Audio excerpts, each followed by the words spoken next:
નથી અને અત્યારે પોલીસ અમને એમ કહે છે કે તમે અહીંથી અમને હટાવી દેવામાં આવે છે કે તમે ટ્રાફિક ન કરો. તો જ્યારે અગ્નિકાંડ થયું ત્યારે ભ્રષ્ટાચાર ક્યાં ગયો હતો? અત્યારે ભ્રષ્ટાચાર માટે અમારે પીડિત પરિવારોને અમને ન્યાય આપવો છે. બીજી વાત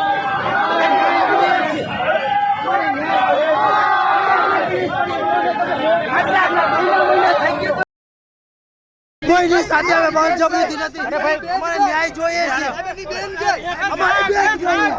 અમારી બેન કે તમે અમને ન્યાય આપવાના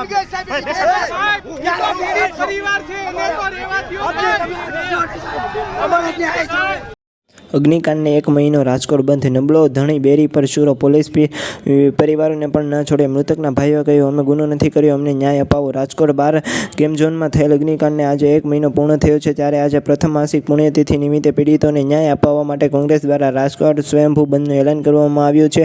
આ બંધના સમર્થનમાં પ્રદેશ પ્રમુખ, કોંગ્રેસના પ્રમુખ સહિતના નેતાઓ અને તેમજ સૌરાષ્ટ્રના નેતા જોડાશે અને જો કોઈ જગ્યાએ બંને સમર્થન નહીં થાય તો તે જગ્યાએ હાથ જોડી વિનંતી કરી અપીલ કરવામાં આવશે. અડધો દિવસ બંધ પાળવા માંગ કરવામાં આવી રહી છે. આ બંને એલાનને મોટાભાગના વેપારીઓએ સમર્થન આપી દીધું છે, જ્યારે અને યુથ કોંગ્રેસ દ્વારા સ્કૂલો બંધ કરવામાં આવી રહી છે.